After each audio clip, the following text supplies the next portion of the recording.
Good morning, everybody. It is currently 4:13 in the morning. This is going to be a study guide regarding 3 different subjects: a bit of history,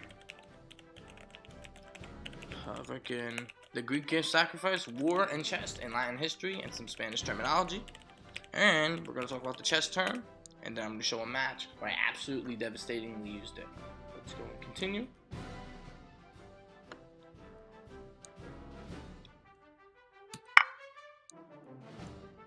Let's go back.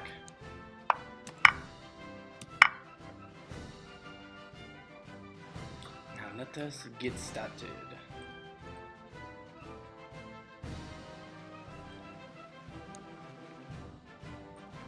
Okay. The Peloponnesian War. Sparta versus Athens. Basic core facts. The name is obviously the Peloponnesian War. The years are 431 BC to 404 BC. It lasted about 27 years. The combatants were Athens, the Danesian League, with the naval superpower, or the whale. Sparta, the Peloponnesian League, the land superpower, the elephant. The winner was Sparta. The strategic conflict. Elephants versus whale. This war is famous because the sides had a completely opposite strengths, leading into a long stalemate. The features: Athens' naval power, the long walls. Athens' leagues built massive walls concerning the city to the port, and they refused to fight Sparta on land. Behind port walls, they used navy to raid Spartan coast. The turning point: the Sicilian expedition in 415 BC. Athens got greedy like a chess player and overextending sent their massive fleet to attack Sicily. They lost everything. Ships and thousands of soldiers. That's not good. The Checkmate battle. Wow, I do not know how to say Egone Punznimiende. The war did not end with a land battle, but a naval trick that feels like a chess tactic. The battle named the Battle of Sicilian Defense. I don't know how to say it.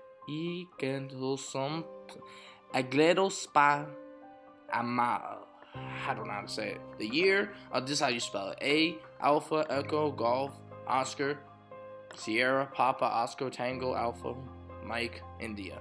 4. The year is 405 BC. The tactic was the Spartan commander, Lysander, wait-ins and Athens sailors went ashore to eat lunch. He launched a surprise attack on the empty ships. Said, hey, let me catch them busy with their drawers down. Let me catch them naked, chilling. It's like the same thing that was right before the Battle of Yorktown in the American Revolutionary War.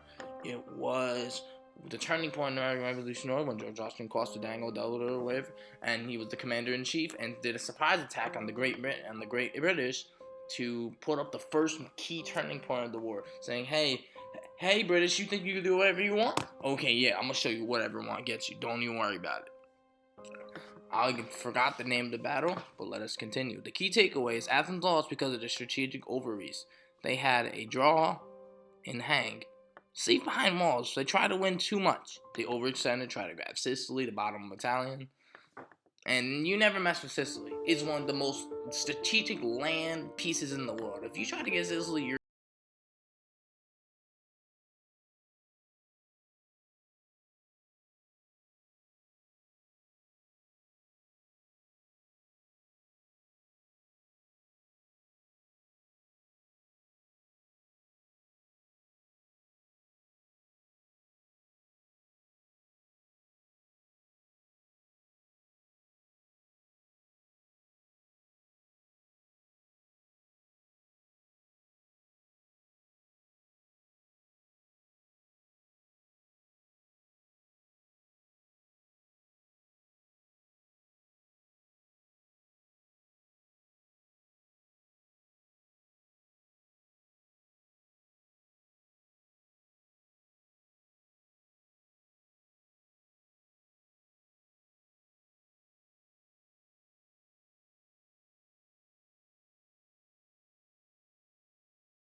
returning army and destroy the Trojans from the inside out. Streeting lesson: a sudden free benefit offered by the enemy is usually a trap.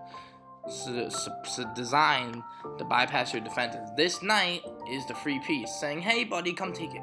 Come piece it. Take it." Also, too, if let's see, even before all this, but the overextension of the bishop is a mistake. Why? Because simply I can take another key square, and if let's say I go here and my bishop decides to take, right? I take. Say, maybe opponent makes developing move.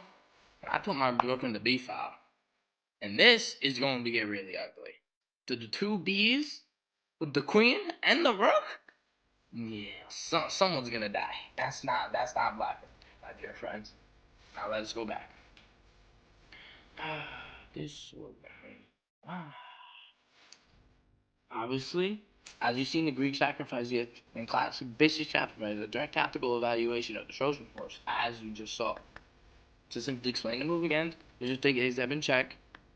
Or black shape, the bishop, they should sacrificing the bishop for a pawn. This will get gift because the bishop can't safely capture the bishop at e7. The ambush, once the king captures except in the horse, the defensive wall, the pawns are broken. While he immediately fouls on the knight, queen invasion, often leading to unavoidable checkmate. Now, this is the match that I played. Obviously, the gift was as I developed and play a Sicilian and trade bit. Is this knight right here. The knight, the horse letting outside the gates. This is knight on f6, saying this is my gift. I simply take a very important square, which my opponent completely misses. And this is the gift. These are the two gifts I get. I say, hey, come knight, come here so I can bring my rook here, get this pawn out here, file another devastating attack. Or I can force you to take my gift. As my opponent did, he took it, which is a big inaccuracy. Which soccer says inaccuracy, but to a human eye, that is an absolute mistake or a blunder. The acceptance is they drag the queen here, saying, hey, I'm taking all these squares from you, buddy. Your king's gonna die. It's just about winning. Look how much space between the gift is still hanging here, saying, hey, come on. Let's say if the bishop's trying to take now. Same exact problem.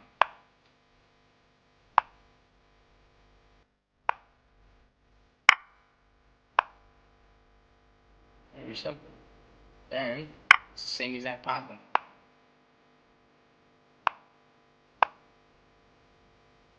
It's the same exact problem. The queen, the shit's clusterfuck. Just like that. That's what I would have did at Black Tiger. Just look at the disgustingness of that sequence. Would I have got that sequence? Honestly, most likely. If I was in a flow state, I would have found that shit immediately. Now, the whole point of this, let's go back and even go to the foundation of the game. Obviously, you've seen the total destruction of my opponent. That's what happened to Troy. Now, the question is, how do you extricate the Greek gift?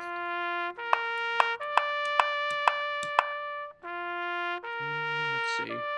The conditions is the gift square. You have to find a square. Usually, these two pawns could be gift sacrifices. Why? Because the king can castle to either side. The castle's king side, this could be a Greek sacrifice. The castle's queen side, this could be a Greek sacrifice. And also, the queen must be able to reach the H or the A file, these evil files, to simply take all the king squares away. Let's continue to develop and show it in more actual format. The queen's objective is to get here, or here, to take all these squares away from the king. If my queen can get here, that's really good for me. Alright. And the defender now is, you must not have, and your knight's whole job is to guard this square. You see, as my opponent overextends the pawn, it just says, hey, my knight, your important knight is this whole point is to slap the Greek gift sacrifice. But you say, hey, let me walk into the Greek gift because maybe you thought I was going to slap my bishop here. However, even if I did, I could just sacrifice again. Let me try again. Let me show you why. Let's say even if I wanted to, I can literally just do this. Trade, push. The same exact issue. Even though the attack is pretty bad, it's still a pretty bad problem. It's still a major attack. It's just still pressure, but it requires perfect play, which I first did. But you're getting the whole point. Okay, now let's go and summarize this. The Greek gift is not to sacrifice. It's a psychological weapon. It allows an opponent's greed or blindness to danger, just like the Trojans.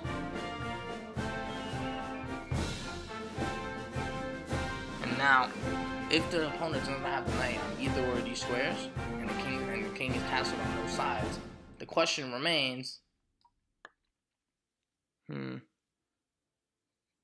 Can I be a Greek army today? Can I do the same exact Greek sacrifice concept? Now let's do a study guide on punishing the passive bishop. My opponent goes e4, I immediately go c5, Sicilian defense. My opponent goes c4, bishop opening. I immediately go freaking e6, attempting to go here. As soon as at the appropriate time, my opponent goes a3, which is a long-term structural pawn weakness because this pawn becomes backwards, which doesn't even make sense because my bishop doesn't even get on the diagonal. I digress. It's not a bad move, but it's a long-term weakness I can exploit. I immediately go knight to c6, dominating more of the dark squares on the flank side. Pawn guards e-squares, pawn guards e-squares, knight guards e-squares, and bishop guards e2 squares. Opponent plays d3. I immediately make the top engine move to strike the center. Why? Trade off these pawns. The bishop is not going to take here. Why? Because of that. And you're going to just be down in exchange with the queen in the middle of the board. And let's say my opponent was dumb enough to take here. And then it's just simply more pressure. I digress. Let's go back. Obviously, the opponent played the correct move and retreated its bishop there, which honestly was smart. I didn't notice. I was like, oh, snap. Obviously, you've seen e4 to c5. You've seen bishop to c4. It's called the bishop's opening, or what we could call the Bowdler Attack. Either or, as you've seen.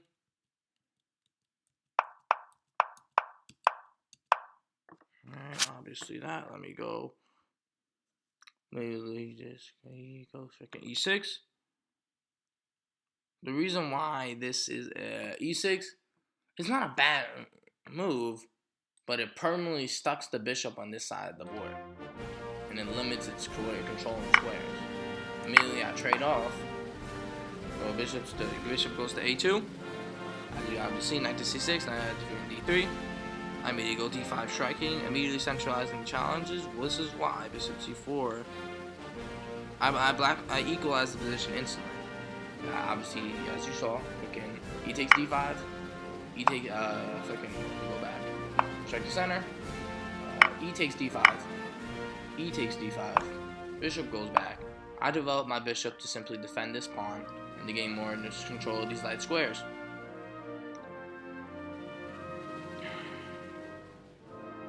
An opening. Let's continue. Capture. Now this is the attack mode. As I continue, my opponent makes an inaccuracy. Why? Because 1 pound of pressure, potentially 2 pounds of pressure. I immediately go knight to f6. Opponent goes knight to f3, inviting this concept. Because the whole point of this knight is to guard the square. I'm going to put queen to d7. My opponent castles, saying, "Okay, you're going to give me the chance to do this."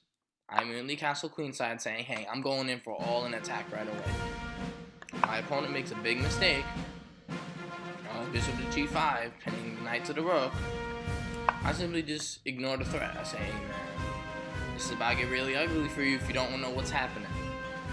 Obviously, as you saw, that. G6. My opponent goes rook to e1, which is the blunder, or just a stupid move. The stock officials didn't even call it a bad move for some reason. How? I don't know why. The wise play plays a routine rook move but completely misses the tactical crush on h straight, sacrificing my bishop. The alternative, and this is just simply, in Stockfish's maximum point of view, it's only 2.5 material advantage. But as my opponent continues to trade off, it just gets worse and worse. And now, as you've seen, bishop takes h3. What is not brilliant? It is brilliant because what? It removes the defender. The knight has to protect the king. So it's a forced sequence. Knight has to go out the way. But obviously, that's an even worse move. Why? Because you put the king in check and you make another forcing line. Now, there are many different ways you can get this checkmate. There are 3 different ways that you saw. Obviously, you've seen freaking move 12. G takes h3, which was the exceptions of it. My opponent decides to put the knight on the edge of the board. Knight f2, the final error. Why? It just allows forced checkmate. Here, now checkmate is unavoidable. Now, as you see, my opponent moves out the way. I move my bishop here. Why? This pawn can't take because it's pinning the rook and the king has to move out the way. So king has only one legal move. Go here. Check. You go here again. Check that way. Let's say Stockfish did something differently and tries to defend the knight.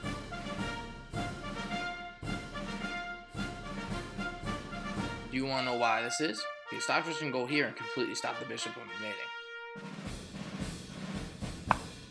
So immediately, I simply try to get the rook involved into the game. Let's say black was stupid enough to take. Takes. Let's say I just try to stop. Let's say top-ended moves occur.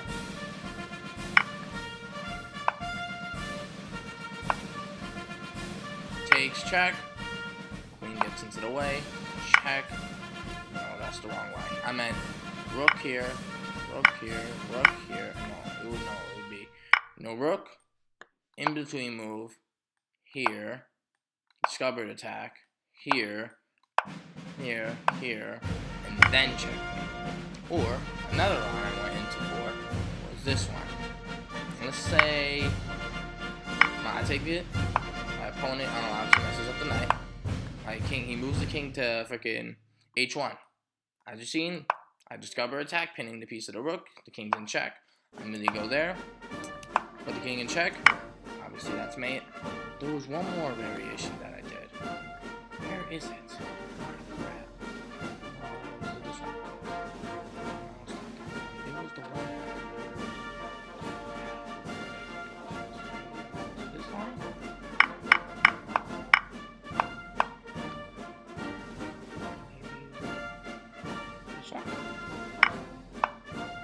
Oh yes, this is where when I pin the rook to the king. Let's say even as my opponent makes a random developing move, and I simply put more pressure to the position.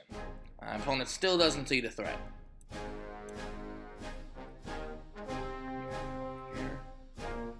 Here, and freaking. Let me go back. Where is this? I had one line I wanted to show.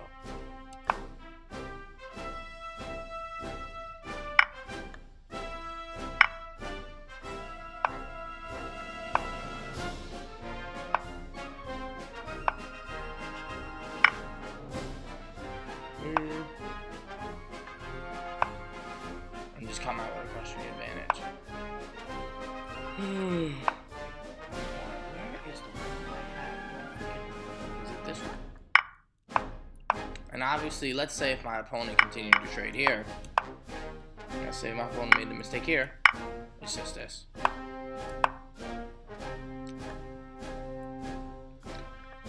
If my opponent continued to decide to trade, to make a relative pin and actually get the queen in the center of the board. Okay, now, let's see. Is it this one? I already did this one. This one.